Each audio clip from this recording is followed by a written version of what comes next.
Hello दोस्तों, नमस्कार। SMKC channel में मैं आप सभी लोगों का दिल से बहुत बहुत स्वागत करता हूं।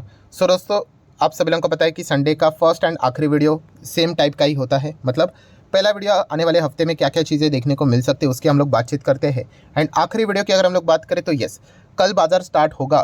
तो सुबह सुबह अगर हम लोग बात करें, ठीक है, 9:15 बजे कौन से ऐसे शेयर्स रहेंगे जिनके ऊपर बाजार का खास फोकस रहेगा, क्योंकि आपको पता ही है फ्राइडे की अगर हम लोग बात करें तो 3:30 बजने के बाद बाजार close. Then Saturday Sunday again बाजार क्लोज, मतलब 2.5 दिन के गैप के बाद हमेशा बाजार हम लोग को ओपन होते हुए देखने को मिल जाता है। एंड इसी 2.5 दिन के बीच में बहुत सारी खबरें आती रहती है। सो अभी हर एक खबर को तो हम लोग प्रैक्टिकली तो ट्रैक नहीं कर सकते, बट कुछ पॉपुलर स्टॉक्स होते हैं दोस्तों, इनसे रिलेटेड कुछ ये पॉपुलर खबरें देखने को मिल जाती है। तो आप चाहो तो इन कंपनीज को स्टडी यहाँ पे ज़रूर कर सकते हो। सो डिस्क्लेमर भी क्लियर कटे, कोई रिकमेंडेशन नहीं कि बाय करो, सेल करो, इंट्राडे करो, FNO करो। एजुकेशनल पर्पज से रिलेटेड आपको अपडेट रखने के लिए सारा पॉइंट मैं आप लोगों के सामने रख देता हूं। तो चलिए स्टार्ट करेंगे। सबसे पहले तो एक बार देखेंगे कि इंडेक्स का परफॉर्मेंस कैसे रहता है करके। हर कोई यही प्रे कर रहा है कि कमज़ोरी तो है, डेफिनेटली है, बट 19,000 का जो हमारा सबसे इंपॉर्टेंट तगड़ा लेवल है उसके नीचे तो बाजार इस हफ्ते तो जाना यहाँ पे नहीं चाहिए करके, क्योंकि पॉजिटिव खबरों की बात करें तो बहुत ही कमतरता बाजार में देखने को यहाँ पे मिल रही है। हाँ, एक आध बार थोड़ा बहुत जंप आ जाता है, बट कितना 50 पॉइंट 100 पॉइंट ज़्यादा नहीं। बट जब गिरावट की बात करते तो बड़ी बड़ी गिरावटें देखने को मिल जाती है। एंड नेट फाइनल रिजल्ट की बात करें तो हफ्ते भर हफ्ते बाजार पिछले कई टाइम से धीमे धीमे करके नीचे ही जा रहा है। सो ये एक पॉइंट देखने वाली बात रहेगी कि बाजार की ओपनिंग कैसे रहती है एंड परफॉर्मेंस कैसा बनता है। देन हम लोग बात करेंगे, सबसे पहले तो फोकस रहेगा और किस स्टॉक के ऊपर, रिलायंस के ऊपर। तो ऑब्वियसली आप सभी लोगों को पता ही है कि कल के दिन की भी, कल का दिन मतलब अगर मैं फ्राइडे के भी दिन की अगर मैं बात करूँ, आपको याद ही था कि यहाँ पे सडनली 1:40 में तेज़ी आई थी। वो तेज़ी के पीछे का रीज़न भी रिलायंस इंडस्ट्री था, क्योंकि रिलायंस ने ज़बरदस्त तेज़ी यहाँ पे दिखा दिया। एंड रिलायंस बहुत बड़ा वेटेज कंट्रीब्यूट करता है निफ्टी 50 में, ठीक है। एंड उसके बाद थोड़ी सी प्रॉफिट बुकिंग आई रिलायंस में, तो सेम चार्ट पैटर्न आप देख सकते हो इंडेक्स के लेवल पे भी देखने को मिला था। एनीवेज, सो रिलायंस इंडस्ट्री आप सभी लोगों को पता है कल के दिन रडार के ऊपर रहेगा। उसी के साथ साथ जियो फाइनेंशियल सर्विसेज आप सभी लोगों को पता है, जियो फिन, ये भी कल हम लोग को ट्रेड होते हुए देखने को मिलने वाला है। सो इसकी लिस्टिंग कैसे होती है, प्रीमियम के ऊपर होती है तो कितना होती है, या फिर डिस्काउंट के ऊपर होती है, जिसके चांसेस बहुत ही कम है। सो ये कल सबसे पहला मेन हेडलाइन रहने वाला है। आप कोई भी बिजनेस चैनल ओपन करके देखोगे तो आपको यही पॉइंट बार बार देखने को यहाँ पे मिलने वाला है। देन अगर हम लोग बात करें, ठीक है, ये एक बड़ा प्लेयर बाजार में एंटर करने जा रहा है लिस्टिंग के हिसाब से, तो बाकी जो इसके कॉम्पिटिटर है बजाज फाइनेंस को भी देखा जाएगा कि इसका परफॉर्मेंस कैसे रहता है। देन अगर हम लोग बात करें पेटीएम, इसके और भी फोकस रखा जाएगा। एंड बाकी जितने भी NBFCs है उनके और भी थोड़ा बहुत फोकस रखा जाएगा कि जियो फाइनेंशियल सर्विसेज के एंट्री के चलते क्या इंटायर बाकी के कंपनीज में हलचल यहाँ पे चल रही करके। पुणे वाला फिनकॉर्प को भी आप चाहो तो थोड़ा बहुत स्टडी कर सकते हो। देन अगर हम लोग यहाँ पे बात करेंगे दोस्तों तो यस, अदानी ग्रुप के शेयर्स भी वापस हम लोग को फोकस में रहते हुए देखने को मिलेंगे, क्योंकि नए नए खबरें यहाँ पे सामने यहाँ पे आती रहती है। एंड अभी की अगर हम लोग बात करें दोस्तों तो एक और शानदार खबर हम लोग को देखने को मिल रही है अदानी ग्रुप से रिलेटेड। मतलब क्या है, तो आप सभी लोगों को पता है कि अदानी ग्रुप को पैसों की बार बार जरूरत यहाँ पे पड़ती है। एंड अदानी पोर्ट की अगर हम लोग बात करें दोस्तों तो इससे रिलेटेड ये बताया जा रहा है कि GQG पार्टनर ने और यहाँ पे एडिशनल स्टेक यहाँ पे खरीद लिए हैं। यस दोस्तों, तो अभी इनका टोटल जो इन्वेस्टमेंट है हम कह सकते हैं 5.03% तक जाते हुए देखने को मिल रहा है।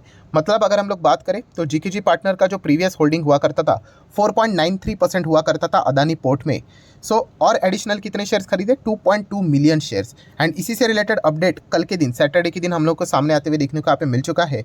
सो डेफिनेटली ये एक पॉजिटिव खबर हम लोग को अदानी ग्रुप से रिलेटेड ज़रूर देखने को यहाँ पे मिल रही है। देन दोस्तों नेक्स्ट स्टॉक की अगर हम लोग बात करें तो डेफिनेटली ITC लिमिटेड भी हर किसी के रडार के ऊपर यहाँ पे जरूर रहेगा। खास करके डीमर्जर से रिलेटेड बाद में, मतलब जब भी अपडेट यहाँ पे आया उसके बाद हम कह सकते हैं कि ITC के शेयर में हम लोग को अच्छी खासी गिरावट वापस देखने को यहाँ पे मिल चुके हैं। 10% के आसपास स्टॉक टॉप लेवल से नीचे आते हुए देखने को यहाँ पे मिल चुका है। मतलब ऐसा लग रहा है कि डीमर्जर की अगर खबर ही नहीं आती तो शायद से जो स्टॉक की रफ्तार जो चल रही थी ऊपर ऊपर ऊपर जाने वाली, वो लगातार बरकरार यहाँ पे रह सकती थी। सो इतना तो हम कह सकते हैं कि बाजार ने ये जो डीमर्जर वाला जो खबर है ITC का, उसको थोड़ा सा नाराज़गी तो ज़रूर दिखाई है। अगर पॉजिटिव इतनी लगती तो स्टॉक ज़रूर हम लोग को कुछ हद तक ऊपर जाते हुए ज़रूर देखने को यहाँ पे मिल सकता था। खास करके जो रेशो है 10 शेयर रहेंगे तो 1 शेयर ही मिलेगा। सो ये रेशो के चलते भी बहुत सारे लोग यहाँ पे परेशान होते हुए देखने को यहाँ पे मिल चुके हैं। सो एनीवेज, आप चाहो तो ITC को भी अपने रडार के ऊपर रख सकते हो। देन IDFC फर्स्ट बैंक की बात करें तो आप सभी लोगों को पता है अच्छे नंबर्स के साथ साथ ब्रेकआउट भी देखने को यहाँ पे मिल चुका है। इस चीज़ के चलते IDFC फर्स्ट तो हर किसी के रडार के ऊपर यहाँ पे रहेगा ही रहेगा। नेक्स्ट बात करेंगे दोस्तों IRFC, ये भी एक हर किसी के रडार के ऊपर रहता है, क्योंकि बीच में खबर आई थी, खबर मतलब रिपोर्ट के जरिए कि सरकार प्लान कर रहा है अपना स्टेक बेचने का, ओएफएस यहाँ पे आ सकता है एंड वो मैंडेटरी ओएफएस रहेगा, ठीक है, 75-25 को रेशो को मेंटेन रखने के लिए। अभी आएगा नहीं आएगा ये तो वक्त ही बताएगा, बट ये खबर फिलहाल तो बाजार में उड़ती उड़ती हम लोग को देखने को मिली थी एंड इसी खबर के चलते आप यहाँ पे देख सकते हैं स्टॉक में हम लोग को ज़बरदस्त गिरावट भी देखने को मिली थी, लगभग 7 से 8% की, ठीक है। हाँ, वो जो चीज़ें देखने को मिल रही है वो ट्रेडिंग एक्टिविटी आप बोल सकते हैं, इन्वेस्टिंग एक्टिविटी के हिसाब से देखा गया तो ये कंपनी आपको लॉन्ग टर्म के लिए अच्छे रिटर्न यहाँ पे दे सकते हैं, बट उतना पेशेंस यहाँ पे होना चाहिए। नेक्स्ट अगर हम लोग बात करेंगे दोस्तों, नो डाउट अबाउट इट कि डिफेंस स्टॉक्स तो हम लोगों के रडार के ऊपर रहते कुछ ना कुछ खबरें डिफेंस सेक्टर से रिलेटेड आती ही रहती है, ठीक है। तो इस चीज़ के चलते इस हफ्ते की भी अगर हम लोग बात करें, कल के दिन की भी बात करें, तो डिफेंस स्टॉक्स रडार के ऊपर आप लोगों के जरूर यहाँ पे रहने चाहिए।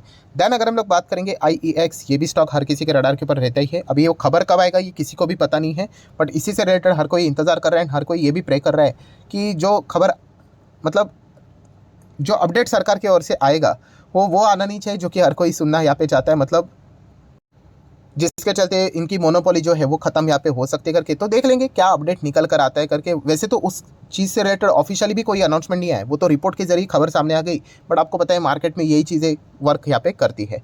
देन बात करेंगे इन्फोसिस भी रडार के ऊपर रहेगा। बहुत सारे मेगा डील्स इन्फोसिस ने पिछले कई महीनों में यहाँ पे साइन यहाँ पे किए हैं एंड जितना डील साइन करते जाओगे आपका आने वाले समय में आपको पता ही है रेवेन्यू आपका फिक्स उतना हो जाता है, मतलब आपका बिजनेस अच्छी तरीके से चलता रहेगा, मार्जिन यहाँ पे मेंटेन रहेंगे।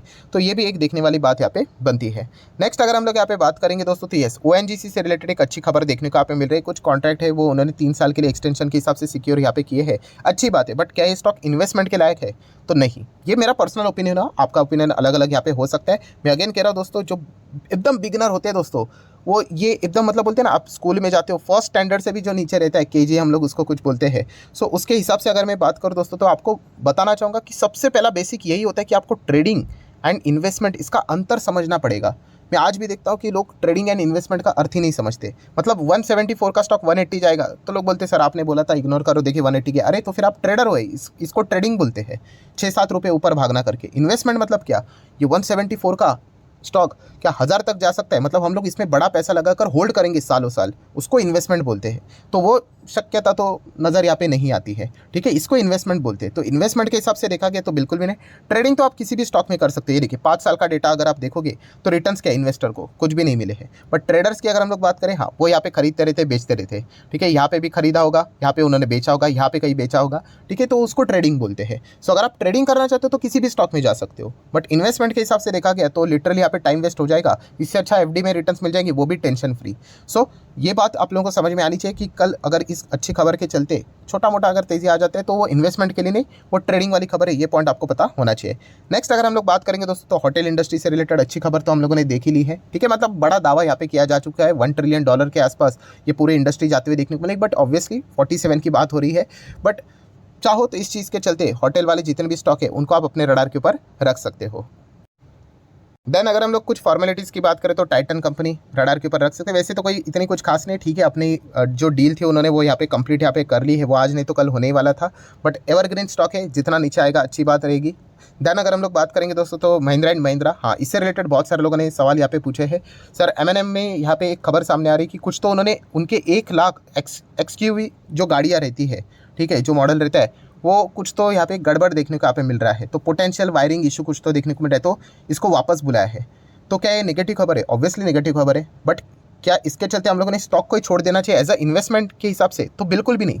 अगर आप बिजनेस में रहते हो दोस्तों तो 19-20 ये चीज़ें चलती रहती है और ये हर किसी कंपनी में होता है। अब टाटा मोटर देखोगे वहाँ पे भी मिलेगा, महिंद्रा में देखोगे वहाँ पे भी मिलेगा, विदेश में जाओगे टेस्ला में देखोगे वहाँ पे भी मिलेगा, ठीक है। तो ट्रेडिंग के हिसाब से हम डेफिनेटली नेगेटिव बोल सकते हैं। इन्वेस्टमेंट के हिसाब से दोस्तों ये चीज़ें चलती रहती है, लॉन्ग टर्म जर्नी में हर किसी कंपनी में इस प्रकार की खबरें चलती रहती है। हाँ सिर्फ इतना ही देखना है कि जो खबर की नेगेटिविटी वो कितनी बड़ी है, ठीक है, ऐसा नहीं कि हर कोई नेगेटिव खबर को ओवरलुक करके हम लोग आगे बढ़े तो फिर दिक्कतें हो सकती है। सो M&M तो एकदम कमाल की कंपनी है। अगर हम लोग मैक्सिमम चार्ट पैटर्न की बात करें बहुत टॉप लेवल पे अच्छे खासा यहाँ पे देखने को मिल जाता है। 2018 की बात करें तो यस 2-3 साल यहाँ पे हम लोगों को ऑटो सेक्टर के वेस्ट होते हुए देखने को मिले थे, बट उसके बाद अच्छा खासा इन्होंने यहाँ पे कमबैक यहाँ पे किया है और बहुत ही शानदार कंपनी। इलेक्ट्रिक व्हीकल में टाटा मोटर के करीब अगर कोई है, करीब थोड़ा बहुत भी, तो महिंद्रा एंड महिंद्रा यहाँ पे चलते हुए देखने को मिल रहा है। बाकी कोई डोमेस्टिक लेवल पे इतनी बड़ी स्तर पे कंपनी काम करते हुए देखने को नहीं मिल रही।